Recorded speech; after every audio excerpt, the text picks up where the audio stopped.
لله رب العالمين الحمد لله رب العالمين والصلاة والسلام على رسوله الكريم اما بعد. آج پارے نمبر 6 اہم عناوین اور ان کا مختصر خلاصہ فضیلۃ الشیخ ارشاد اللہ عمری حفظہ اللہ ورعاہ انشاءاللہ درس دیں گے. مختصر شیخ محترم کا تعارف. جامعہ دارالسلام عمر آباد میں آپ 1985 میں داخلہ ہوا. حفظ قرآن تکمیل کے ساتھ عالمیت اور فضیلت آپ 1996 میں آپ فراغت ہوئے، آپ کی تکمیل ہوئی.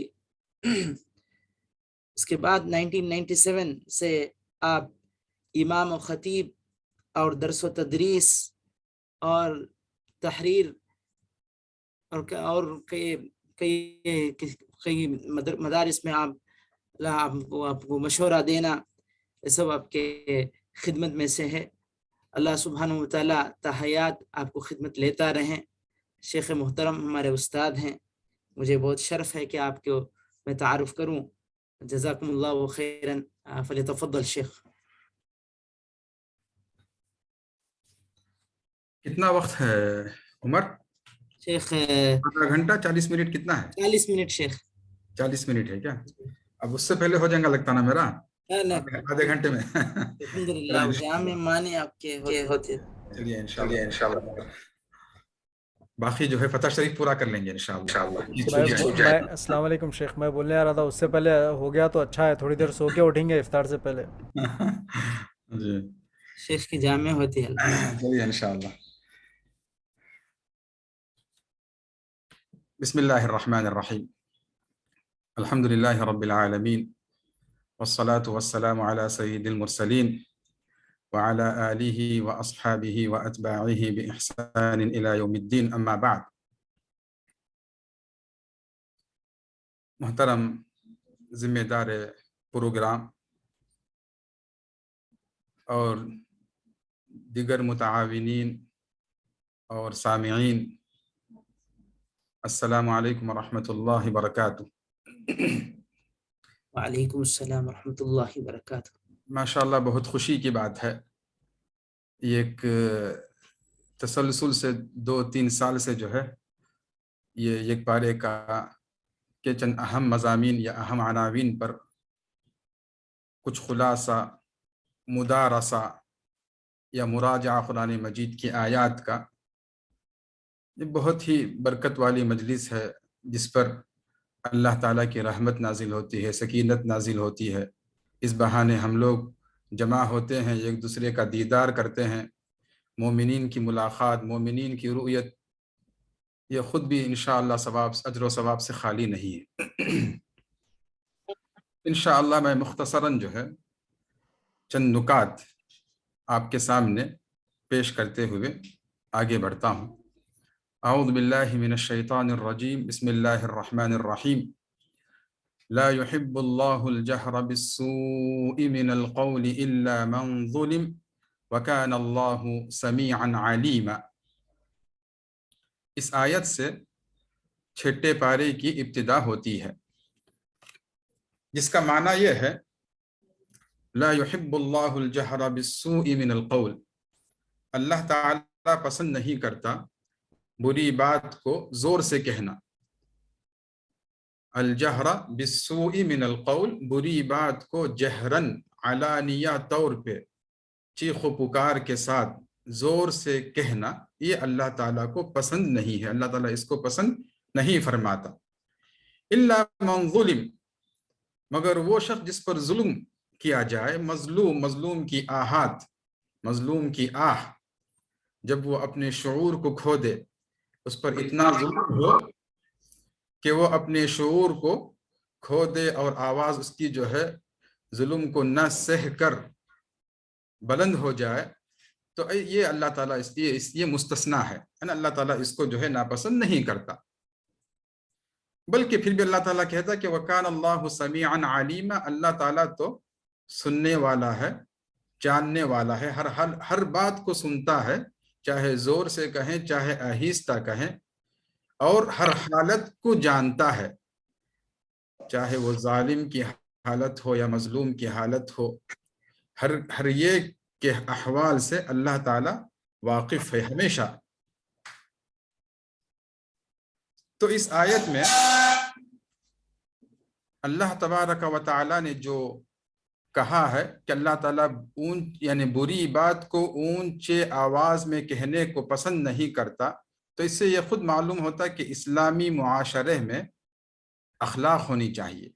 اسلامی معاشرہ، اسلامی سوسائٹی میں ایک پاکیزہ ترین معاشرہ ہے، جس میں جو ہے شور و غل نہ ہو، بات چیت کے آداب ہوں، معاملات کے آداب جو سکھائے گئے اسلام میں، شریعت میں، ہر مسلمان اس کا پاس و لحاظ رکھے، تو یہ تعلیم ہے۔ تو بہر صورت مظلوم بھی اگر جب اس کے حواس واپس آ جائیں، اس کو جو ہے وہ تکلیف اس کی کم ہو جائے، تو ویسی صورت میں بھی وہ دوسروں کے سامنے، عام پبلک کے سامنے جو ظالم کی شکایت کرتے نہ پھرے، ورنہ یہ غیبت میں شمار ہو جائے گی۔ ہاں یقیناً اس پر ظلم ہوا ہے، تو وہ ظلم کو جو ہے بطور شکایت پیش کر سکتا ہے، جہاں سنی جاتی ہو، اس کی شکایت کو دور کی جا سکتی ہو، جیسے محکمہ ہے، کورٹ ہے، یا پھر ذمہ دار جو افراد ہیں ان کے پاس جا کے وہ شکایت کرے، اس پر تظلم جو بولتے عربی میں، کہ مجھ پر یہ ظلم ہوا ہے، اپنے تظلم کو یا جو شکایت کو، جو اس کی شکایت کو دور کرنے والے ہیں وہاں پہنچائے۔ عام پبلک میں اگر وہ کرتا پھرے گا تو یہ اس کے لیے درست نہیں ہے، بلکہ یہ بسا اوقات غیبت محرمہ میں اس کا شمار ہو جائے گا۔ اس تعلق سے ایک روایت یہ ہے کہ ایک شخص نبی کریم صلی اللہ علیہ وسلم کے پاس آیا، اپنے پڑوسی کی شکایت کر رہا تھا۔ آپ نے فرمایا جاؤ صبر کرو۔ پھر وہ آپ کے پاس دوسری یا تیسری دفعہ آیا تو آپ نے فرمایا جاؤ اپنا سامان نکال کر راستے میں ڈھیر کر دو۔ تو اس نے اپنا سامان نکال کر راستے میں ڈال دیا۔ لوگ اس سے وجہ پوچھنے لگے اور وہ پڑوسی کے متعلق لوگوں کو بتانے لگا۔ لوگ سن کر اس پر لعنت کرنے اور اسے بددعا دینے لگے کہ اللہ تعالیٰ اس کے ساتھ ایسا کرے ایسا کرے۔ اس پر اس کا پڑوسی آیا اور کہنے لگا اب آپ اپنے گھر میں واپس آ جائیں، آئندہ آپ مجھ سے کوئی ایسی بات نہ دیکھیں گے جو آپ کو ناپسند ہو۔ یہ روایت ابو داؤد کی روایت ہے۔ تو اس طرح جو ہے میڈیا کے لیے بھی، یا سوشل میڈیا میں ہم جو بھی چیزیں پھیلاتے ہیں، اس میں وہی ایک اصول یہ ہے کہ صرف وہی خبر کریں، وہی خبر نشر کریں جس سے خیر عام ہو۔ اگر جس خبر سے شر، بد امنی، فساد پھیلنے کا اندیشہ ہو تو اس کو پھیلانے کی، نشر کرنے کی اجازت نہیں ہے۔ اس کے بعد اللہ تبارک و تعالیٰ نے یہ جو چھٹے پارے کے 4 رکوع دیکھیں گے، یعنی تقریباً پو پارا، یہ سورۃ النساء کا آخری حصہ ہے۔ اس کے بعد پونا پارا یعنی 3/4 یہ جو ہے سورۃ المائدہ کا حصہ ہے، 1/4 سورۃ النساء کا ہے۔ تو اس میں اللہ تبارک و تعالی اہل کتاب کے جرائم کو کچھ بیان کر رہا ہے۔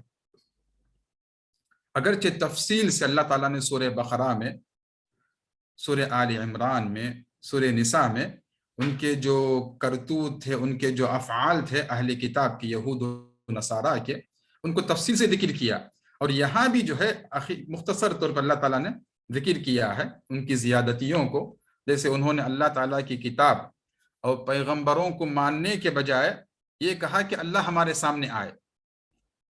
یسألک اہل الکتاب ان تنزل علیہم کتابا من السماء، کہ آسمان سے کتاب کو نازل کرے، یعنی کہ جبریل وحی لے کے آئیں، یہ کیسے ہو سکتا ہے؟ ڈائریکٹ تم کتاب کو آسمان سے لے کے آؤ۔ بلکہ اس سے آگے انہوں نے کہا کہ فقالوا ارنا اللہ جہرا، بلکہ اللہ کو سامنے لے کے آ جاؤ، ہم اللہ کو اپنے آنکھوں سے دیکھنا چاہتے ہیں۔ تو یہ جو ہے ان کا اہل کتاب کا جو ہے اللہ کے نبی سے مطالبہ۔ پھر اسی طرح جو ہے پھر وہ جو ان کے نبیوں کے ساتھ جو انہوں نے کیا، اللہ تعالیٰ نے وہ بھی ذکر کیا ہے کہ ہم نے انہیں کہا تھا کہ شہر میں سجدہ کرتے ہوئے داخل ہوں، لیکن انہوں نے سجدہ کرنے سے انکار کر دیا، جیسے موسیٰ علیہ السلام کے زمانے میں۔ اسی طرح ہفتے کے دن کاروبار سے منع کیا گیا تو وحیلے کے ذریعے کام کرنے لگے۔ اور اللہ تعالیٰ کے عہد و پیمان کو توڑا، اللہ تعالیٰ کی آیتوں کا کفر کیا، انکار کیا، انبیاء کو شہید کیا، یہ سب خاص طور پہ یہ اہل کتاب میں یہود کا یہ افعال تھے، ان کے یہ کام تھے۔ اور انبیاء کی دعوت کو قبول کرنے کے بجائے بڑے فخر و تکبر سے کہتے کہ ہمارے دل پر غلاف ہیں، ہمارے دل پر پردے ہیں، آپ کی بات ہم کو سمجھ میں نہیں آتی ہے۔ تو ایسے جو ہے وہ لوگ نبیوں کے ساتھ ان کا یہ رویہ، یہ معاملہ۔ تو تھوڑی دیر ہم لوگ یہ سوچ کے دیکھیں، آج کے زمانے میں بھی جو یہود و نصارہ ہیں، یعنی عام طور پہ، عمومی طور پہ بھی یہود و نصارہ جن کا معاملہ اللہ تعالیٰ کے ساتھ اور اللہ کے نبیوں کے ساتھ ایسا رہا ہے، اللہ کے انبیاء جو مقرب سب سے برگزیدہ بندے، ان کے ساتھ یہ رویہ، ایسا رویہ کر چکے ہیں بحیثیت عموم، بحیثیت قوم، تو ہمارے ساتھ کیسے معاملہ کریں گے وہ؟ تو تھوڑی دیر آپ سوچ کے دیکھیں۔ تو کبھی اسی وجہ سے اللہ تعالیٰ جو ہے بار بار قرآن مجید میں ان کو دوست مت بناؤ، چاہے وہ جیوس رہے یا کرسچن رہے، یہودی رہے یا نصرانی رہے، وہ کبھی آپ کے خیر خواہ نہیں ہو سکتے، کبھی بھی آپ کے خیر خواہ نہیں ہو سکتے۔ جب انہوں نے اللہ تعالیٰ کی شان میں گستاخی کی، اللہ کے نبیوں کے ساتھ گستاخی کی، ان کو شہید کیا، تو وہ لوگ آپ کے کیسے خیر خواہ ہو سکتے ہیں؟ وہ تو غدار ہیں، وہ تو جو ہے وعدہ خلاف کرنے والے ہیں، وعدہ عہد و پیمان کو، مواثیق کو توڑنے والے ہیں۔ اسی طرح ان کا جو ہے یہ کہنا، یعنی مریم علیہ السلام پہ بہتان لگائے، عیسیٰ علیہ السلام کو سولی پہ لٹکائے جیسا کہ ان کا دعویٰ ہے، جبکہ حقیقت میں اللہ تعالیٰ نے عیسیٰ علیہ السلام کو اپنے پاس اٹھا لیا، جیسا اللہ تعالیٰ ذکر کیا وما قتلوه وما صلبوه ولكن شبه لهم، نہ انہوں نے عیسیٰ علیہ السلام کو قتل کیا اور نہ ہی سولی پر لٹکایا، بلکہ ان پر یہ معاملہ جو ہے شبیہ بنا دیا گیا ہے، ان پر مشتبہ ہو گیا۔ حقیقت کیا ہے ان کو نہیں معلوم، وہ لوگ شک میں ہیں، اپنے ظن کی جو ہے ظن پر وہ کی پیروی کر رہے ہیں، گمان کی پیروی کر رہے ہیں۔ بر رفعہ اللہ الیہ، اللہ نے کہا کہ اللہ تعالیٰ تو ان کو اٹھا لیا اپنے پاس۔ تو بہر صورت ان کے دعوے کے حساب سے، یعنی یہودیوں کے دعوے کے حساب سے، کہ عیسیٰ علیہ السلام کو انہوں نے پھانسی پہ چڑھا دیا ہے۔ عیسائی سمجھتے ہیں کہ انہیں پھانسی دے دی گئی، یعنی عیسیٰ علیہ السلام کو پھانسی دے دی گئی، اس لیے عیسائی یہودیوں کو اپنا دشمن سمجھتے تھے۔ مگر جب عیسائی طاقتور بن گئے تو یہودی ڈر گئے کہ عیسائی اب ہم سے بدلہ لیں گے، تو انہوں نے ایک پلاننگ کے تحت عیسائیوں میں یہ عقیدہ پھیلا دیا کہ عیسیٰ علیہ السلام نعوذ باللہ اللہ کے بیٹے ہیں۔ انہوں نے پھانسی پا کر تمام عیسائیوں کے گناہوں کا کفارہ ادا کر دیا ہے۔ یہ بھی خود جو ہے یہودی ان کے درمیان ایسے پھیلا کر ان کو شرک میں مبتلا کر دیے۔ یہ تو بہت ساری جو ہے تاریخی روایتیں موجود ہیں۔ اس بارے میں ایک حدیث بھی سماعت فرما لیں جو صحیح مسلم کی حدیث ہے۔ ابو ہریرہ رضی اللہ عنہ فرماتے ہیں کہ اللہ کے رسول صلی اللہ علیہ وسلم نے فرمایا، اس ذات کی قسم جس کے ہاتھ میں میری جان ہے، ان قریب تم میں عیسیٰ علیہ السلام، عیسیٰ ابن مریم علیہ السلام عادل حکمران کی حیثیت سے نازل ہوں گے۔ وہ صلیب کو توڑیں گے، خنزیر کو قتل کریں گے، جزیہ ختم کر دیں گے، اور مال کی فراوانی ہو جائے گی، مال زیادہ ہو جائے گا، حتیٰ کہ کوئی اسے قبول کرنے والا نہیں ہوگا۔ یہ قیامت کے قریب جو ہے قیامت کی نشانیوں میں سے یہ ہے۔ اس کے بعد اِنَّا أَوْحَيْنَا إِلَيْكَ كَمَا أَوْحَيْنَا إِلَى نُوحٍ وَالنَّبِيِّينَ مِن بَعْدِهِ، اللہ تعالیٰ یہ ذکر کیا کہ اللہ تعالیٰ محمد صلی اللہ علیہ وسلم کے پاس بھی وحی کی، یعنی رسالت کو ثابت کر رہا ہے۔ اللہ کے نبی کی طرف وحی کا نازل ہونا، آپ کا رسول بنانا، یہ کوئی نئی چیز نہیں ہے۔ آپ سے پہلے بھی جو انبیاء گزرے ہیں، نوح علیہ السلام، موسیٰ، عیسیٰ، کئی انبیاء کے اللہ تعالیٰ نے نام لے کے ذکر کیا کہ ان کے پاس بھی وحی کی گئی تھی، ان کو بھی کتابیں دی گئی تھیں۔ وَآتَيْنَا دَاوُودَ زَبُورًا، داؤد علیہ السلام کو زبور اللہ تعالیٰ نے عطا کیا۔ تو یہ تورات، انجیل، صحف ابراہیم، صحف موسیٰ، تو یہ سب کوئی نبی بنانا کوئی نئی چیز نہیں ہے، یہ پہلے سے اللہ تعالیٰ نبیوں کو، اللہ تعالیٰ کا ایک فضل ہے۔ اللہ تعالیٰ اللہ یجتبی الیہ من یشاء، اللہ جسے چاہتا ہے اسے اختیار کر کے اس کو نبی جو ہے بناتا ہے اور کتاب کو نازل فرماتا ہے۔ تو اس میں جو ہے رسالت اور انزال کتب کا اقرار، یہ اثبات ہے۔ اور اس میں جو آیت ہے بہت ہی جو ہے، جب بھی اس پہ ہم گزرتے ہیں خاص طور پہ تو تھوڑی دیر کے لیے توقف اختیار کرتے ہیں۔ لیکن اللہ یشہد، لیکن اللہ یشہد بما انزل الیک انزلہ بعلمہ۔ اللہ اکبر، اللہ تعالیٰ گواہی دیتا ہے، لیکن اللہ یشہد بما انزل الیک، اس چیز کو جو تمہاری طرف نازل کیا، یعنی قرآن مجید، لیکن اللہ یشہد بما انزل الیک انزلہ بعلمہ، اللہ نے اس کو اپنے علم سے نازل کیا۔ سبحان اللہ، دیکھیے یہ قرآن مجید اللہ کی کتاب، اللہ کا علم ہے، یہ اللہ کا علم۔ اگر آدمی جو ہے اپنے علم میں اضافہ کرنا چاہے، صحیح حقیقت میں اپنی معرفت کو بڑھانا چاہے، اللہ کو پہچاننا چاہے، اللہ کے اسماء و صفات کو جاننا چاہے، اور اللہ کی کائنات، اس کے کون میں تدبر کرنا چاہے، اللہ کی مخلوق میں، تو یہ جو ہے قرآن مجید میں غور و فکر کرے، قرآن مجید کو پڑھے، تدبر کرے، سمجھے، تو جو وہ کرے گا وہ خود گواہی دے گا۔ لیکن اللہ یشہد بما انزل الیک انزلہ بعلمہ والملائکۃ یشہدون وکفی باللہ شہیدا، فرشتے گواہی دیتے ہیں، اللہ گواہی، اللہ شہید کافی ہے، اللہ خود کافی ہے، وہ شہادت دے رہا ہے۔ تو اس کے بعد دین میں غلو کرنے سے ممانعت کی گئی ہے۔ اللہ تعالیٰ نے فرمایا یا اہل الکتاب لا تغلو فی دینکم ولا تقولوا علی اللہ الا الحق، اے اہل کتاب اپنے دین میں حد سے نہ گزرو اور اللہ پر مت کہو مگر حق بات، جو حق ہے وہی کہو۔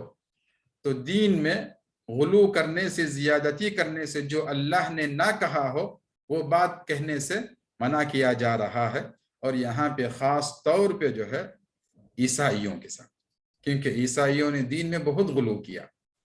عیسیٰ علیہ السلام کو رسول اللہ، کلمت اللہ سے آگے بڑھاتے ہوئے ابن اللہ، بلکہ ثالث ثلاثہ، بلکہ کہا هو اللہ۔ کیا عیسیٰ علیہ السلام کہیں کہا کہ اللہ کے بیٹے ہیں، کہیں کہا 3 معبودوں میں سے ایک معبود، کہیں کہا کہ وہی اللہ ہے۔ تو یہ سب غلو جو ہے دین میں، بہت زیادہ غلو سے کام لیا عیسائیوں نے، کرسچنوں نے، تو اس کا اللہ تعالیٰ نے منع فرمایا کہ دین میں غلو مت کرو۔ اسی لیے اللہ کے نبی صلی اللہ علیہ وسلم نے بھی اپنی امت سے مخاطب ہوتے ہوئے فرمایا لا تطرونی کما اطرت النصارى ابن مریم، کہ مجھے تم جو ہے میرے حد سے آگے مت بڑھاؤ جس طرح نصارہ نے ابن مریم کے ساتھ کیا، بلکہ میں اللہ کا بندہ ہوں تو مجھے عبداللہ اور رسول اللہ کہا کرو، یعنی میری شان میں اس طرح غلو مت کرو جس طرح عیسائیوں نے سیدنا عیسیٰ علیہ السلام کی شان میں غلو کیا تھا۔ میں تو اللہ کا رسول اور اس کا بندہ ہوں۔ پھر آگے دیکھتے ہیں اللہ تعالیٰ نے جو ہے اسی سورت کے اواخر میں ایمان کی اور عمل صالح کی دعوت دی ہے۔ یا ایھا الناس قد جاءکم برہان من ربکم وانزلنا الیکم نورا مبینا فاما الذین آمنوا باللہ واعتصموا به فسيدخلهم في رحمة منه وفضل ويهديهم إليه صراطا مستقيما۔ اے لوگو، بلا شبہ تمہارے پاس تمہارے رب کی طرف سے ایک واضح دلیل آئی ہے، اور ہم نے تمہاری طرف ایک واضح نور نازل کیا ہے۔ پھر جو لوگ تو اللہ پر ایمان لائے اور اسے مضبوطی سے تھام لیا تو عن قریب وہ انہیں اپنی خاص رحمت اور فضل میں داخل کرے گا، اور انہیں اپنی طرف سے سیدھے راستے کی ہدایت دے گا۔ تو اس صورت کی یہ چند اہم جو ہے مضامین رہے، جیسا کہ میں نے ابھی آپ کے سامنے پیش کیا۔ اس کے بعد چھٹے پارے کا یعنی ایک پو کے بعد پونا حصہ جو ہے سورۃ المائدہ پر مشتمل ہے۔ سورۃ المائدہ یعنی مائدہ کے معنی دسترخوان، کیونکہ اس میں دسترخوان کا واقعہ بیان ہوا ہے۔ عیسیٰ علیہ السلام نے جب لوگوں کو دعوت دی کہ اللہ پر ایمان لاؤ اور مجھے اللہ کا رسول تسلیم کرو، تو ان کی دعوت قبول کرنے والوں نے یہ کہا کہ اگر کیا آپ اپنے رب سے ہمارے لیے آسمان سے کھانا منگوا سکتے ہیں تاکہ ہمیں معلوم ہو کہ آپ اللہ کے سچے نبی ہیں، اور ہم قوم کے سامنے اس کی گواہی دیں گے اور ہم آپ کے شاہد بن کر رہیں گے۔ تو عیسیٰ علیہ السلام نے دعا کی، تو اس طرح اللہ تعالیٰ ان پر مائدہ کو، دسترخوان کو، کھانے کو نازل فرمایا۔ اس کے بعد اس صورت میں چند قوانین، سوسائٹی میں جو قوانین، کیونکہ ایک سوسائٹی، ایک معاشرہ قائم ہوتا ہے تو اس کے چند اصول، چند قوانین ہونا ضروری ہے، جن اصول و قوانین کی پاسداری، ان کا لحاظ کرنا معاشرے کے ہر فرد پر ضروری ہوتا ہے، تو ان کا ذکر ہوا ہے۔ مگر اس سے پہلے ایک اہم آیت اللہ تعالیٰ نے کہہ کے یہ بتا دیا کہ یہ قوانین جو اب میں بتانے والا ہوں اس دین کے ذریعے، اس دین اسلام میں، تو اس کے بعد اس میں کوئی تبدیلی نہیں آئے گی۔ یہ قوانین تا قیامت باقی رہیں گے۔ یہ قوانین جو اللہ تعالیٰ پیش کرنے والا ہے یہ تا قیامت باقی رہیں گے، اس میں کوئی تبدیلی نہیں ہوگی۔ یہ کہنے کے لیے اللہ تعالیٰ نے اس سے پہلے ایک اہم آیت کو، ایک آیت کا ایک حصہ جو ہے نازل فرمایا، جو بہت ہی اہم آیت ہے، الیوم اکملت لکم دینکم واتممت علیکم نعمتی ورضیت لکم الاسلام دینا۔ میں اس صورت میں آیات کی ترتیب سے نہیں چل رہا ہوں، چند اہم مضامین کے تحت میں جو ہے اپنی بات کو پیش کر رہا ہوں۔ تو اس آیت میں جو ہے اللہ تعالیٰ نے جیسا کہا کہ آج میں نے تمہارے لیے تمہارے دین کو کامل کر دیا ہے اور تم پر اپنی نعمت پوری کر دی، اور تمہارے لیے اسلام کو دین کی حیثیت سے پسند کر لیا ہے۔ جیسا روایت مشہور ہے کہ ایک یہودی عمر بن خطاب رضی اللہ عنہ کے پاس آیا اور کہنے لگا، آپ کی اپنی کتاب یعنی قرآن مجید میں ایک ایسی آیت ہے، اگر ہم یہودیوں کی کتاب میں یہ آیت نازل ہوئی ہوتی تو ہم اس دن کو عید بنا لیتے۔ تو عمر رضی اللہ عنہ نے اس سے پوچھا کہ وہ کون سی آیت ہے، تو اس نے یہ آیت پڑھ کے بتائی، یہودی نے، الیوم اکملت لکم دینکم واتممت علیکم نعمتی ورضیت لکم الاسلام دینا، آیت نمبر 3۔ یہ سن کر عمر رضی اللہ عنہ نے کہا، ہم اس دن کو بھی جانتے ہیں جب یہ آیت نازل ہوئی، اور اس جگہ کو بھی جانتے ہیں جس جگہ یہ آیت نازل ہوئی۔ یہ آیت رسول اللہ صلی اللہ علیہ وسلم پر جب نازل ہوئی تو آپ 9 ذی الحجہ کو عرفے میں تھے، اور جمعہ کا مبارک دن تھا جب یہ آیت نازل ہوئی، بخاری کی حدیث ہے۔ تو اس سے یہ سمجھنے کی بات ہے کہ اللہ تعالیٰ دیکھیں کتنی اہمیت ہے، اس کے بعد جو قوانین یا جو اصول بیان کیے جا رہے ہیں اس میں کوئی تبدیلی، کیونکہ دین مکمل ہو چکا، دین اسلام مکمل ہے، اس میں کوئی نئی چیز ایجاد کرنے کی اب کوئی گنجائش نہیں۔ ہاں البتہ جو جدید مسائل پیش آتے ہیں، یعنی مسائل متجددہ جو کہتے ہیں، یا مسائل معاصرہ، تو اس پہ جو ہے اس کو قیاس کریں گے، علماء کی ایک کمیٹی بیٹھیں گی، دانشوروں کی، مفکرین کی، علماء کی، سب کمیٹی بیٹھ کر کے اس کا کتنا جو ہے قیاس کر کے انہی احکامات پر ان کو جو ہے یہ کر کے ان کے مفاسد کیا ہیں، ان کے مصالح کیا ہیں، تو سب کو مد نظر رکھتے ہوئے یہ علماء کی کمیٹی بیٹھ کے، فتویٰ کمیٹی، پھر ان مسائل کا حل پیش کرتے ہیں۔ مگر اس کے علاوہ جو قوانین اللہ تعالیٰ نے جو بیان کیا ہے، خاص طور پہ جو ہے فوجداری قوانین یا قتل کے یا معاشرے میں جو ہے قصاص کے وغیرہ، جو ہے آئندہ جو ہے وہ آیتیں آئیں گی، میں آپ کو انشاءاللہ جو آیتیں آئیں گی تو میں آپ کو مختصر وہاں بھی اس کا تذکرہ کروں گا۔ ساتھ ہی میں اس سورت کی جو ابتدا ہوئی ہے، بسم اللہ الرحمن الرحیم، یا ایھا الذین آمنوا اوفوا بالعقود، اے لوگو جو ایمان لائے ہو، اے مومنو، عہد پورے کیا کرو۔ تو عقد سے مراد کیا ہے؟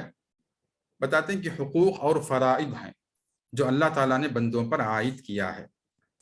وہ عہد و پیمان بھی اس میں داخل ہیں جو باہمی طور پر یعنی لوگ آپس میں طے کرتے ہیں، باہمی لین دین کے وقت جو طے کرتے ہیں، سب اس میں شامل ہیں۔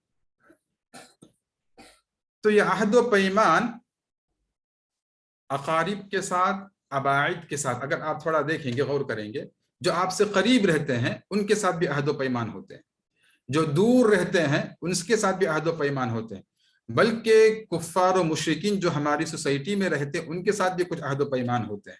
تو یہ جو ہے عہد و پیمان اس لیے ہوتے ہیں تاکہ ایک معاشرہ سوسائٹی میں امن ہو، ان میں آپس میں جو ہے تجارتی لین دین ہو، کیونکہ ہر آدمی الانسان مدنی بالطبع، طبعی طور پہ نیچرل طور پہ آدمی دوسرے کا محتاج ہے، تو لین دین کی ضرورت پیش آتی ہے۔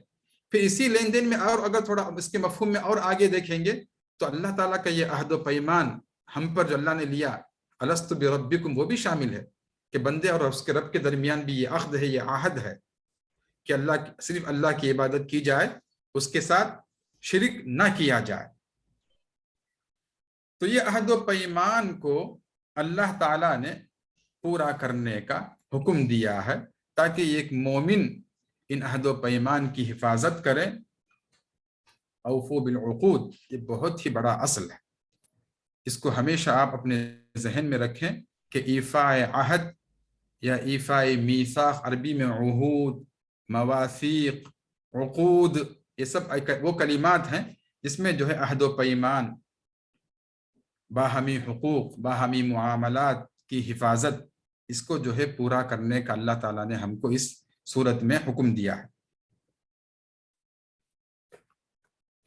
پھر اس کے بعد اللہ نے کہا احلت لکم بہیمۃ الانعام الا ما یتلی علیکم غیر محل الصید وانتم حرم ان اللہ یحکم ما یرید، تمہارے لیے چرنے والے چوپائے حلال کیے گئے ہیں سوائے ان کے جو تم پر پڑھے جائیں گے، یعنی آئندہ جن کا تذکرہ ہوگا۔ تو جانوروں میں سے جو حلال ہیں، جو حرام ہیں، ان کا اللہ تعالیٰ نے اس صورت میں تذکرہ کیا ہے۔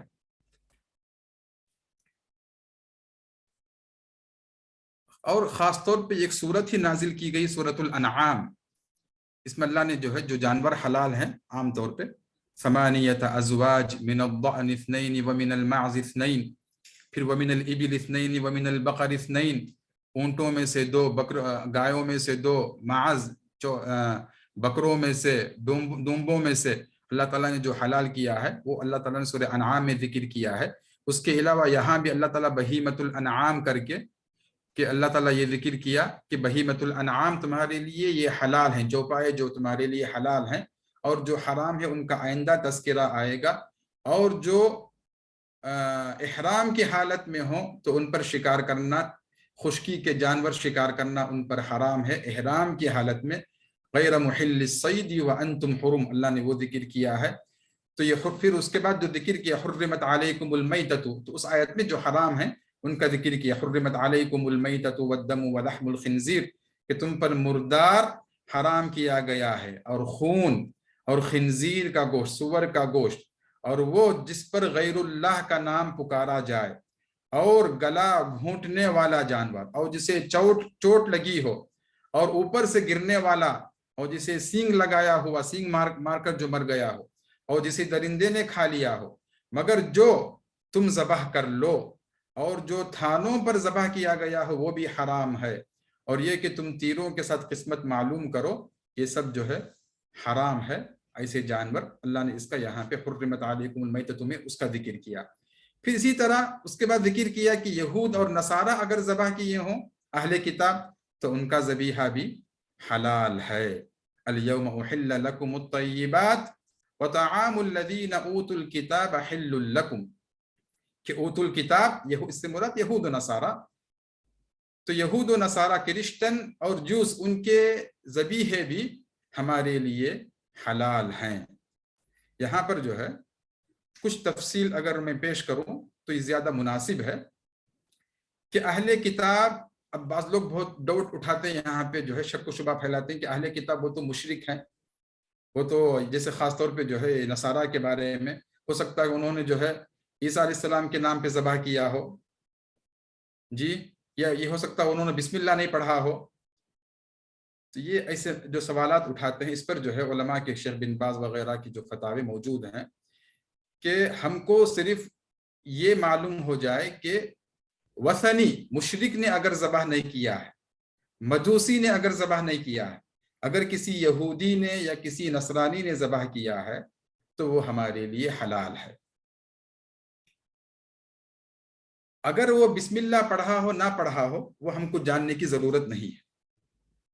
اگر مسلمان بھی جہالت کی وجہ سے یا بھول کی وجہ سے بسم اللہ نہیں پڑھا تو اس کا ذبیحہ بھی حلال ہے، اس کا ذبیحہ بھی حلال ہے.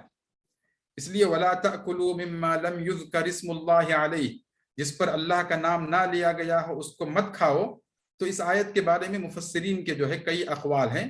بعض کا یہ ہے کہ یہ آیت منسوخ پہلے کی ہے، یہ آیت بعد کی اليوم احل لكم الطیبات والی وطعام الذین اوتوا الکتاب حل لكم. تو بہر صورت یہود و نصارہ کا ذبیحہ حلال ہے، الا یہ کہ ہم کو یہ معلوم ہو جائے کہ انہوں نے عمدن اللہ کا نام نہ لیا ہو. عمدن یعنی بھول کر نہیں، جہالت سے نہیں، عمدن وہ اللہ کا نام نہ لیا ہو تب نہیں کھائیں گے، تب جو ہے نہیں کھائیں گے. ورنہ عموماً وہ لوگ بھی اللہ پر ان کا ایمان ہے، یعنی عمومی طور پہ اللہ کو وہ لوگ مانتے ہیں جی.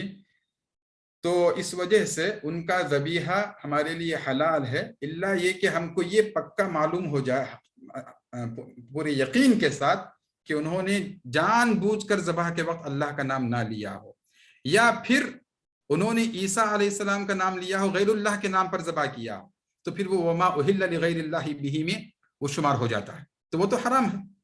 جو غیر اللہ کے لیے جو ذبح کیا گیا ہو وما اہل لغیر اللہ بہ، تو یہ تو غیر اللہ کے لیے ذبح کیا ہوا ذبیحہ اگر مسلمان بھی جو ہے تھانوں پہ یہ اگر غیر اللہ کے نام پہ جو ہے اگر یہ کرے تو وہ حلال نہیں ہے. تو بہر صورت کوئی عمدن بسم اللہ نہ پڑھے جان بوجھ کر تو وہ حلال نہیں ہوتا، یا پھر جو ہے غیر اللہ کے نام پر ذبح کیا ہو تو وہ حلال نہیں. ورنہ عموماً اگر ہم کو یہ معلوم ہو جائے کہ بلاد نصارہ سے اگر کوئی چیز ہمارے پاس امپورٹ ہو کے آتی ہے، یہاں آتی ہے، ان کا ذبح کیا ہوا گوشت بکرا ہو اور وہ شاک کے ذریعے یا گلا دبا کر، جیسے منخنقہ جس تفصیل جو ابھی گزری کہ منخنقہ پھینک کر یا اس کے سر پر مار کر ایسا یعنی حلال طریقے سے ذبح نہ کیا گیا ہو تو وہ حرام.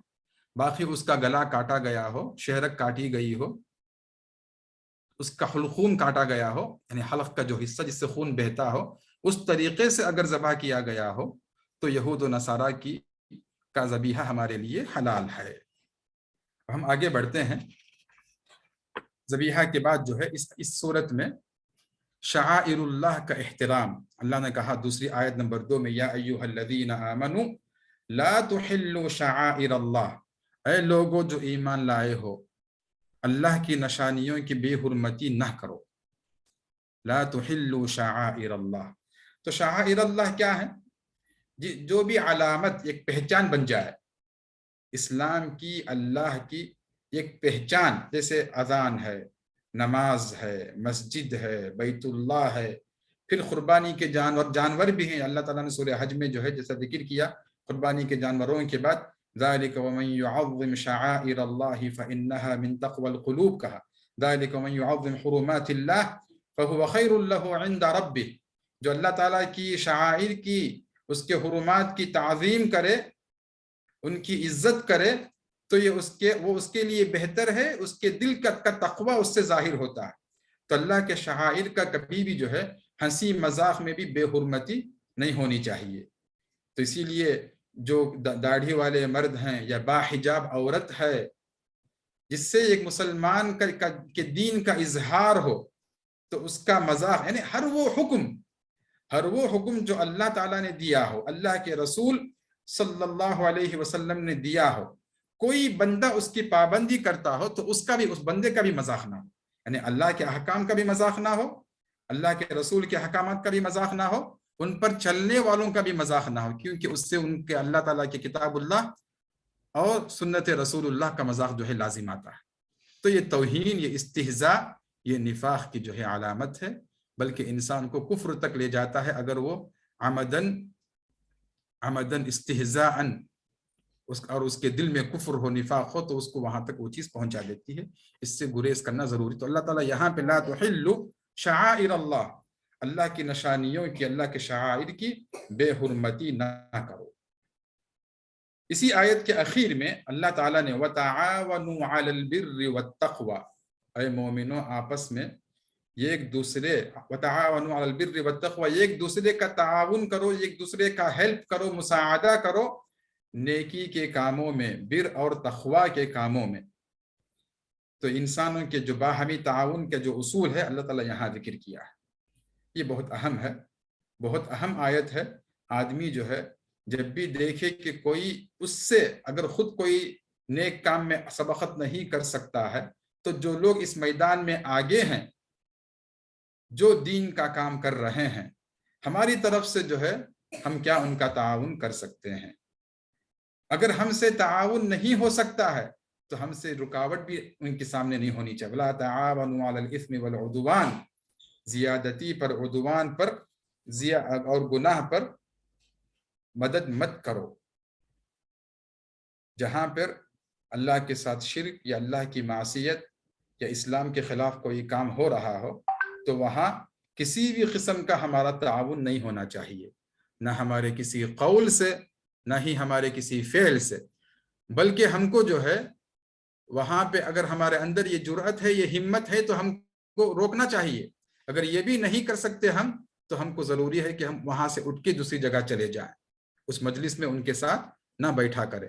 تو یہ بہت اہم جو ہے آیت ہے، وَتَعَاوَنُوا عَلَى الْبِرِّ وَالتَّقْوَى، کہ تقوی اور نیکی کے کاموں میں آپس میں ایک دوسرے کا تعاون کرو، مدد کرو، اور اسم، گناہ اور زیادتی میں تعاون مت کیا کرو۔ اس کے بعد جو ہے اللہ تعالیٰ نے وضو، غسل اور تیمم کا طریقہ بھی جو ہے ذکر کیا ہے۔ یا ایھا الذین آمنوا اذا قمتم الى الصلاة فاغسلوا وجوہکم وایدیکم الى المرافق۔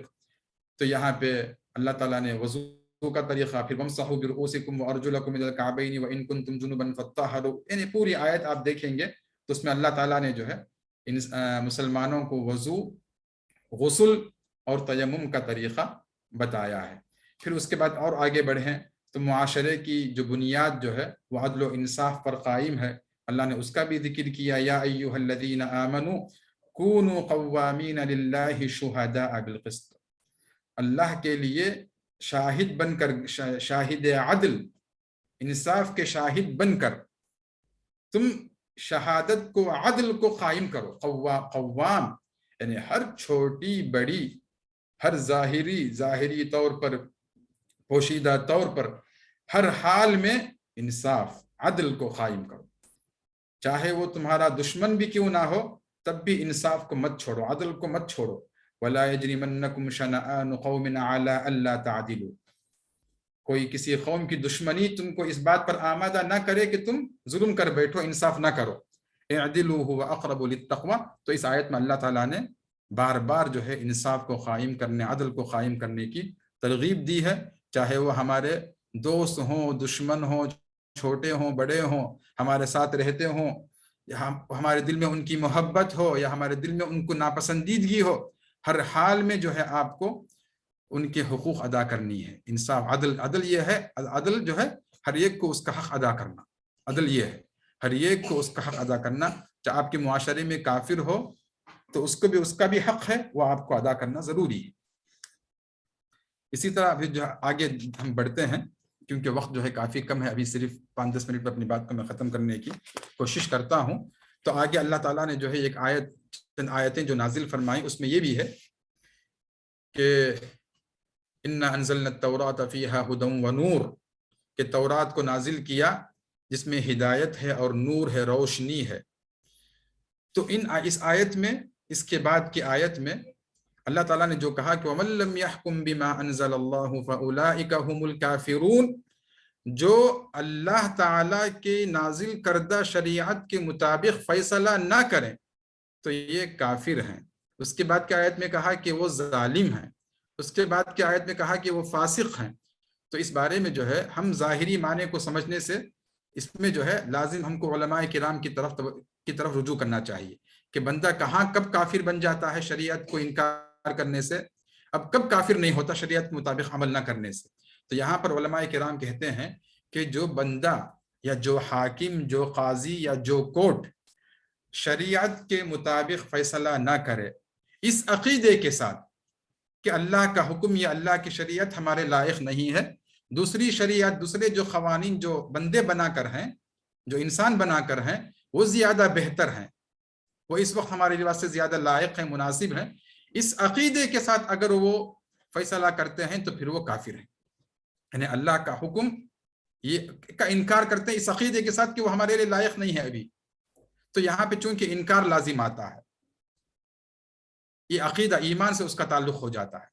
اور اگر کوئی قاضی یا کوئی کورٹ یا کوئی آدمی جو ہے اللہ کی شریعت کو مانتا ہے مگر اپنی دل کی خواہش پر یا سامنے والے کو خوش کرنے کے خاطر شریعت کے خلاف کچھ فیصلہ کر دیا، اس صورت میں وہ کافر نہیں ہوتا بلکہ اسلام میں باقی رہتا ہے، مگر وہ ظالم اور فاسق ہو جاتا ہے، اسلام کے باہر نہیں جاتا. پہلے اس میں یہ ہوتا ہے کہ وہ شریعت کا انکار کر دیتا ہے، اس کا عقیدہ ہی جو ہے یہ ہے کہ اللہ کا حکم، اللہ کی شریعت اب اس زمانے کے لائق نہیں ہے، تو وہ اس صورت میں کافر ہو جاتا ہے.